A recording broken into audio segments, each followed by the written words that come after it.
이런 이야기를 들었습니다.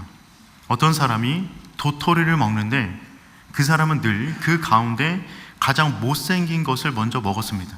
어떤 사람은 가장 예쁜 것부터 먹습니다. 그거 먹고 남은 것 가운데 또 두 번째로 예쁜 것을 먹게 되는 것이죠. 그렇게 끝까지 먹고 나니까 그 사람은 결국 가장 예쁜 도토리만 먹게 되었습니다. 같은 도토리를 먹음에도 불구하고 어떤 사람은 가장 못생긴 것만을 골라 먹는 반면 어떤 사람은 가장 예쁜 것만 골라 먹는 사람이 되는 것이죠. 이 이야기의 핵심은 좋아하는 것을 아끼느라 평생 싫은 것만 하는 사람에 대해서 경고하는 것입니다. 무엇인가를 선택할 때 최악을 피할 수 있는 선택을 하는 것이 아니라 최선의 것을 항상 선택해야 된다는 것입니다. 매 순간 최선의 것을 선택한다면 그 선택이 쌓여서 우리의 인생은 아름답게 만들어진다는 것이죠. 이 부분은 영적인 부분에서도 적용이 됩니다. 죄를 끊고 싶지만 이것 하나는 나중에, 순종하고 싶지만 이것은 다음에, 헌신하고 싶지만 상황이 좋아지면, 이렇게 최선의 것을 알고 있지만 계속해서 뒤로 미루다 보면 우리 삶의 최선은 오지 않는다는 것이죠. 신앙생활은 최악을 피하는 게임이 아니라 최선의 것을 선택해 나가는 선택의 과정입니다. 여러분의 선택의 기준은 무엇입니까? 내 인생을 향한 하나님의 최선을 알고 있음에도 불구하고 나의 생각과 욕심이 만들어낸 것에 의해서 최선이 밀려나가 차선의 것을 계속 선택하며 살지는 않습니까?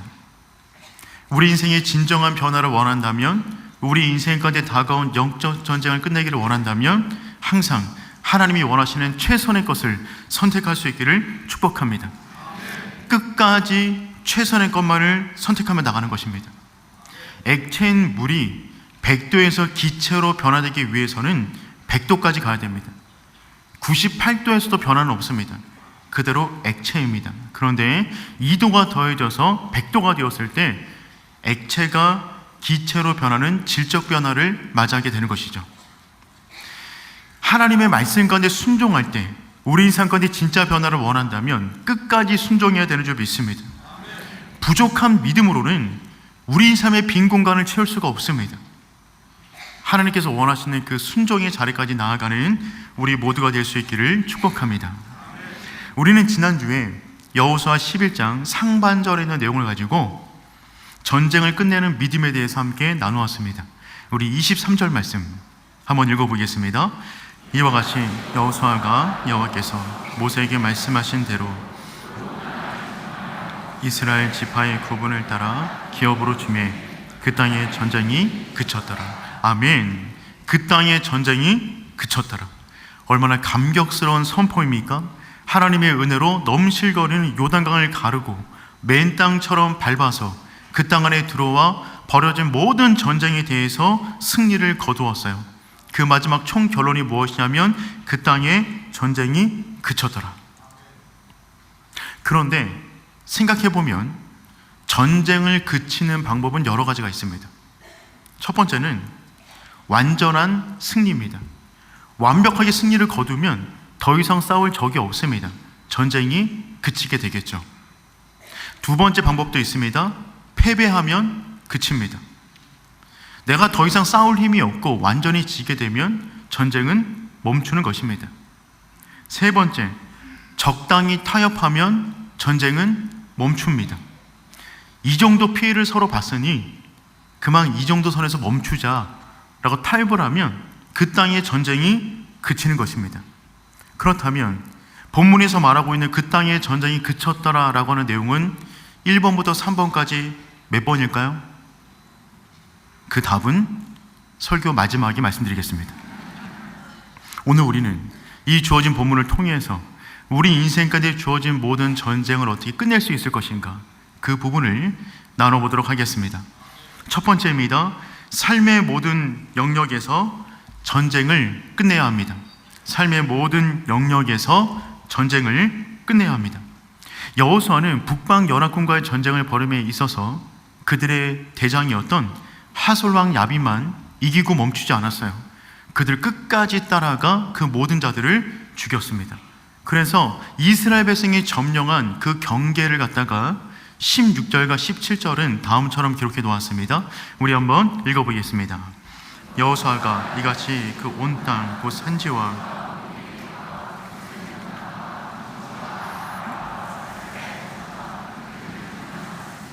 그 세일로 올라가는 한락산에서부터 헤르몬 산 아래 레바논 골짜기의 바알가까지라 그들의 왕들을 모두 잡아 쳐 죽였으며, 여기 보니까 이스라엘 백성이 점령했던 가나안 땅의 경계를 표시해 놓아서요, 지도를 보시면 훨씬 더 쉽게 이해할 수 있습니다.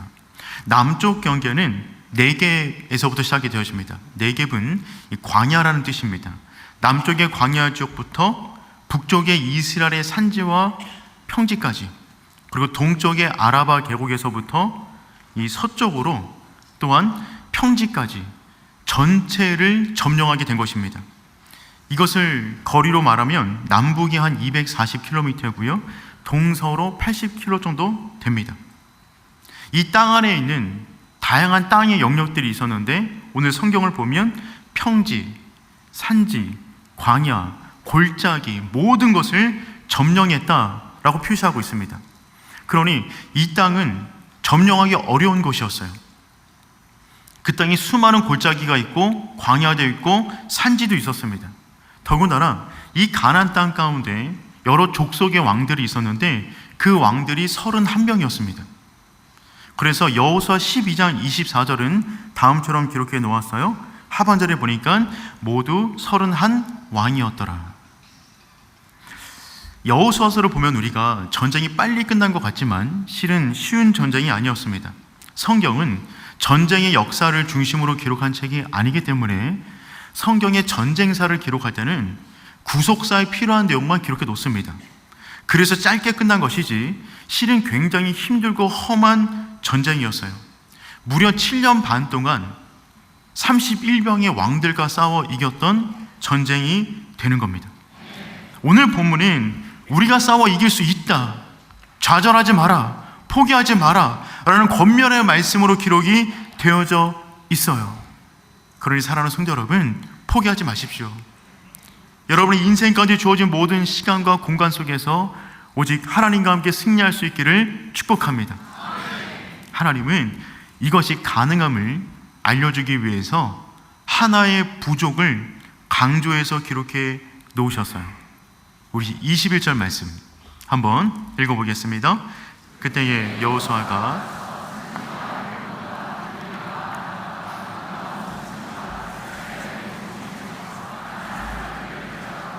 그가 또 그들의 성읍들을 진멸하여 바쳤으므로. 아멘. 여기 보니까 하나님께서 가나안 땅의 모든 영역을 이스라엘에게 주셨는데 유독 한 부족을 마지막에 한 번 더 언급해 놓으셨습니다. 보니까 유다 온 산지와 이스라엘의 온 산지에서 아낙 사람들을 멸절하고, 그러니 아낙 부족은 한 지역에 몰려 살지 않고 이스라엘 전체, 가나안 땅 전체 가운데 흩어져 살았다는 것을 알 수가 있죠. 그런데 오늘 말씀에서는 이 아낙 사람들의 멸절에 대해서 한 번 더 강조하여 기록해 놓았습니다. 여러분, 아낙 사람들은 누구입니까? 40년 전에 그들의 부모 세대로 하여금 믿음의 땅에 들어가지 못하게 만든 결정적으로 두려움을 일으켰던 사람들입니다. 민수기 13장 33절 말씀 우리 한번 읽어보겠습니다. 거기서 네피림 후손인 아낙 자손의 거인들을 보았나니 우리는 스스로 보기에도 메뚜기 같으니. 여기 보십시오. 40년 전에 그들의 부모 세대가 가나안 땅을 포기했던 이유는 아낙 자손 때문이었어요.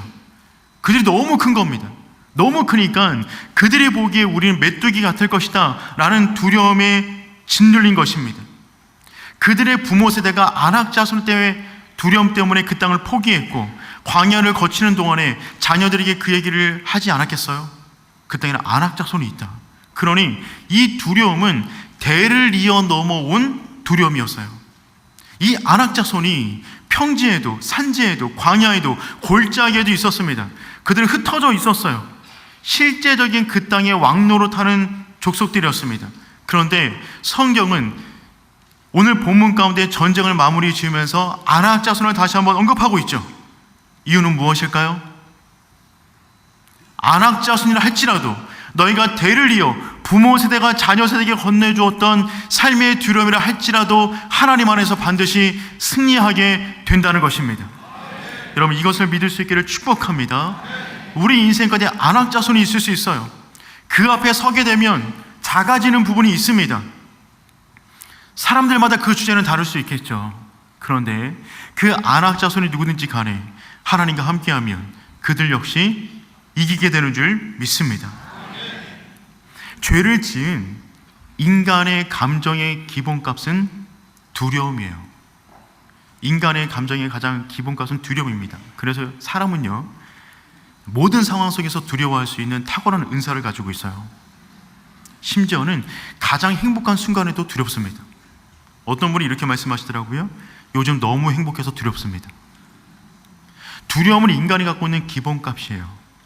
두려움은 그림자와 같아요. 항상 나보다 커 보입니다. 내 인생을 압도할 것처럼 보입니다. 그런데 내 인생보다 커 보이는 두려움은 그 두려움보다 크신 하나님 앞에서 사라지게 되는 줄 믿습니다. 인생은 결국 누구에게 압도당하느냐의 문제예요. 두려움이 압도당하는 것이 아니라 그보다 크신 하나님 안에서, 그분의 그늘 안에서 살아가는 우리 모두가 될 수 있기를 축복합니다. 그러므로 오늘 본문의 이 말씀은요, 두려움에 대한 종결 선언입니다. 아낙 자손을 멸절하였다. 두려움에 대한 종결 선언이 되는 것이죠. 우리 이 시간에 한번 선언해 보도록 하겠습니다. 저를 따라서 내 인생의 아낙 자손은 끝이 났다. 한 번 더, 내 인생의 아낙 자손은 끝이 났다. 아멘. 이 믿음의 선포를 가지고 날마다 두려움이 몰려올 때마다 이 말씀을 꺼내놓고 선포하며 나아가는 우리 모두가 될 수 있기를 축복합니다. 두 번째, 오늘 본문이 강조하는 바는 무엇이냐면 마지막 거인까지 쓰러뜨려야 한다는 것입니다. 마지막 거인까지 쓰러뜨려야만 합니다. 오늘 본문이 이렇게 끝나면 너무 좋겠지만 성경은 마지막에 한 구절을 은근슬쩍 집어넣었어요. 그리고 이 구절을 볼 때 무언가 이상하다라는 마음이 들 수밖에 없습니다. 이스라엘 백성이 가나안 땅의 모든 땅의 영역 가운데 31명의 왕을 전부 다 무찔렀어요. 그런데 성경은 한 문장을 집어넣었습니다. 22절 말씀 우리 한번 읽어보겠습니다. 이스라엘 자손의 땅에는 아낙 사람들이 하나도 남지 아니하였고 가사와 가드와 아소데만 남았더라. 여러분 보십시오. 이스라엘 자손의 땅에는 아낙 사람들이 하나도 남지 않았는데 성경은 뒤에 한 문장을 더 넣었어요. 가사와 가드와 아소에만 남았더라. 이 말은 무슨 말이냐면 가나안 땅 전체를 점령한 것이 아니라 그 변두리에 있었던 가사, 가드, 아솥은 남겨뒀다는 말이고 그 땅 안으로 아낙 자손들이 도망쳐서 살게 되었다는 것을 의미합니다. 그런데 이 구절 바로 다음에 23절에서는 다음처럼 기록해 놓았어요. 23절 끝을 보니까 이렇게 되어 있습니다. 그 땅에 전쟁이 그쳤더라. 그러면 정리해 보도록 하겠습니다. 가나안 땅 가운데 가드와 가사와 아스돗이 있습니다. 마지막 아낙 자손과 전쟁을 벌일 때 그들 가운데 살아남은 사람들이 그 안으로 들어가 살게 되었습니다. 그러면 전쟁이 끝난 것입니까? 안 끝난 것입니까? 안 끝났어요. 근데 성경은 전쟁이 끝났더라 라고 기록합니다. 즉 이스라엘 백성이 여기서 전쟁을 끝내자 라고 마침표를 찍은 것입니다. 지도를 한번 보실까요? 이스라엘 백성이 점령한 전체 가나안 땅 가운데 가사, 가드, 아솥은 매우 작은 부분에 불과합니다. 2% 정도, 매우 작은 민족, 작은 지역이었어요. 해변가에 있는 변두리에 있는 지역이었습니다. 이 안에 3개의 도시가 있었는데 그 3개의 도시를 살려두었어요. 더나 그 안으로 아낙 자손이 도망쳤는데 그들을 살려두었어요. 왜 그랬을까요? 이만하면 됐다. 이만하면 이 땅 전체를 우리가 갖게 되었는데 이들도 숨 쉴 공간은 줘야지. 남겨둬야지. 이 정도는 우리가 통제할 수 있으니까 남겨둬도 돼 라는 마음에 우리는 전쟁을 끝냅니다 라고 지금 마침표를 찍고 있는 겁니다. 그런데 성도 여러분, 이 별것 아닌 것처럼 보였던 이 세 개 도시가 블레셋이라는 국가를 이루게 되고요, 이들이 이후로 이스라엘을 끊임없이 공격합니다. 남겨두었던 가드, 가사, 아솥에서 이스라엘 백성까지 중요한 실패 역사가 일어나요. 첫 번째, 이들은 지속적으로 이스라엘을 압박합니다. 그래서 여호수아 다음에 사사기 시대 가운데 모든 어려움은 이 지역에서부터 나왔어요. 더군다나 사사 가운데 가장 완벽한 사사였던 삼손, 그 삼손의 눈을 뽑아 끌고 가서 조롱했던 공간이 어디냐면 가사입니다. 우리 사사기 16장 21절 말씀 한번 읽어보겠습니다. 블레셋 사람들이 그를 잡아가 그의 눈을 빼고 끌고 가사에 내려가.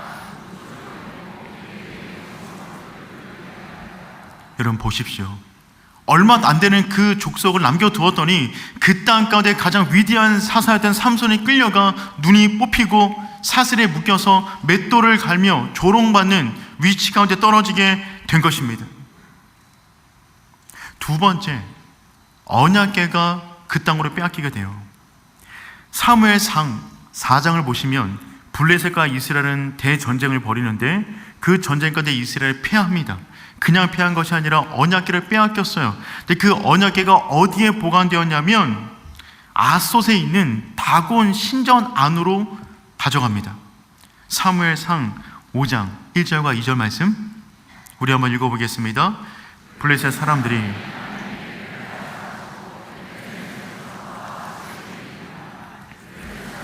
하나님의 궤를 가지고 다곤 신전에 들어가서 다곤 곁에 두었더라. 여러분 보십시오. 그들을 남겨두었더니 그들이 결국 왕성하여 전쟁 가운데 승리했을 뿐만 아니라 하나님의 임재의 상징인 언약궤를 가져가 조롱하기 위해서 다곤에게 졌다는 것을 상징하기 위하여 다곤 신전 가운데 두었어요. 그곳이 어디냐면 아스돗입니다. 남겨두었던 아스돗. 세 번째, 그 땅에서 골리앗이 등장합니다. 이스라엘과 블레셋과 대전쟁이 벌어졌는데 이스라엘 백성 전체가 주저앉았어요. 나아가지 못하는 것입니다. 왜냐하면 그 앞에 골리앗이 서 있었어요. 사무엘상 17장 4절 말씀 읽어보겠습니다. 블레셋 사람들의 진영에서 싸움을 도두는 자가 왔는데 그의 이름은 골리앗이요 가드 사람이라. 그의 키는 6규빗 1뼘이요. 여러분 보십시오. 가드라는 땅을 남겨두었는데 그 땅에서 거인 골리앗이 등장했어요. 그들이 지금 400년이 지나 그 땅에 서서 이스라엘 백성 전체를 얼어붙게 만들었습니다. 그들은 그들의 눈에 보기에도 메뚜기 같을 것이다 라고 하는 또다시 메뚜기 정체성을 불러일으키게 만든 그 땅 사람이 누구냐면 가드 사람 골리앗이었어요. 여러분 보십시오. 전쟁을 끝낼 수 있었어요. 완전히 마침표 찍을 수 있었습니다. 그런데 그쯤에서 멈췄어요. 별것 아닌 줄 알았습니다. 그런데 그것이 커져서 이스라엘 전체를 압도하기 시작합니다. 끝낼 수 있는 그 문제를 끝내지 않는다면 그 문제는 더 이상 통제할 수 없을 만큼 우리 삶을 흔들 수도 있습니다. 이들은 곰팡이와 같아요. 벽지 한쪽에 작은 곰팡이가 폈는데 방치해두면 얼마 안 돼서 집 전체로 번집니다. 오늘 내가 처리하지 않은 죄의 문제, 안악자손은 내일의 나의 삶을 무너뜨릴 것입니다. 그러니 사랑하는 성도 여러분, 남겨두지 마십시오. 지금도 우리 인생 가운데 수많은 사람들이 넘어지고 실패하는데 그때마다 보통 동일한 후회를 하시더라고요. 그때 그 일이 그렇게 커질 줄 몰랐어요.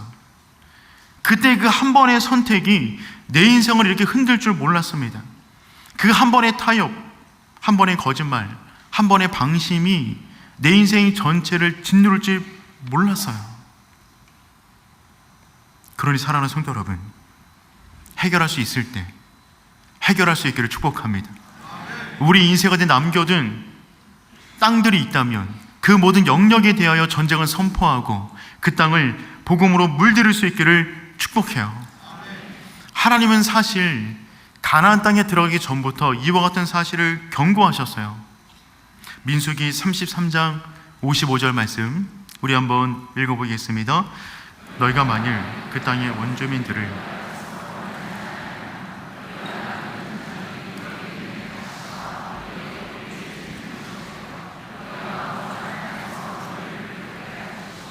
아멘. 가나안 땅에 들어가 전쟁을 벌이기 전에 하나님은 미리 말씀하셨습니다. 남겨두지 마라. 남겨두면 그들이 너희 눈에 가시가 될 것이고 옆구리를 찌르는 것이 될 것이다. 사랑하는 성도 여러분, 혹시 남겨둔 가시 있습니까? 옆구리를 찌르는 그 무엇이 있습니까? 계속해서 찌르는데 사람은 고통도 계속 받다 보면 익숙해져서 그것을 해결할 생각을 하는 것이 아니라 그것을 품고 살아가려 합니다. 여러분, 그러지 마십시오. 해결하십시오. 우리 땅 어느 영역 가운데 하나님께서 원치 않는 모습이 있습니까? 안악자손이 있습니까? 전쟁을 끝까지 벌여야 됩니다. 승리로 전쟁을 끝내는 것이지 타협으로 전쟁을 끝내서는 안 된다는 말입니다. 바울과 같은 심령이 우리 가운데 있었으면 좋겠어요. 바울은 감옥에서 다음처럼 말을 했어요. 빌립보서 3장 13절 14절 말씀 읽어보겠습니다. 형제들아, 나는 아직 내가 잡은 줄로 여기지 아니하고 오직 한 일, 즉 뒤에 있는 것은 잊어버리고 앞에 있는 것을 잡으려고 표대를 향하여 그리스도 예수 안에서 하나님이 위에서 부르신 부름의 상을 위하여 달려가노라. 아멘. 바울은 지금 감옥에 갇혀 있어요. 감옥에 갇혀 있는데 감옥 밖에 있는 사람들에게 말을 하고 있는 것입니다. 복음을 전하다가 감옥까지 들어갔으면 할 거 다 했잖아요. 또 뭐 할 수 있단 말입니까? 내가 감옥 안에서도 바울은 말을 하고 있어요. 나는 뒤에 있는 거 다 잃어버리고 오직 표대를 향하여 달려가노라. 내가 호흡하고 있다면, 내가 살아 숨쉬는 모든 공간과 모든 시간 속에서 하나님만 위하는 인생을 살아가겠다. 그 믿음의 결단을 지금 내리고 있는 겁니다. 그렇게 인생을 살아갔던 바울은 그의 인생 마지막 죽기 직전에 썼던 디모데 후서에서 다음처럼 글을 남겼습니다. 우리 디모데후서 4장 7절 말씀 읽어보겠습니다. 나는